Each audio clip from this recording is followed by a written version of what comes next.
We look at a worked example involving impulse and momentum. We've got a girl kicks a football which is a mass of 800 grams. Initially at rest, the ball moves off with a velocity of 10 metres per second, and we know the time of contact.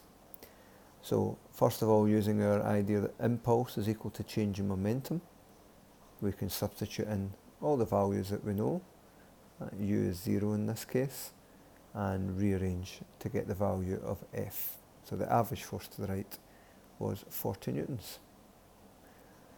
Girl kicks another ball of the same mass but much softer. Ball again moves off of the same velocity. State with the reason whether the average force will be the same, greater or less. And what we've got is the idea if the ball is softer, the time of contact is likely to be longer. Hence, for the same change in momentum, because the ball moved away with the same velocity as the same mass, the average force will be less. It's the same impulse, so Ft is the same. If the time is larger, then F must be smaller. And that's why, for instance, you might use, say, a softer ball when playing football indoors.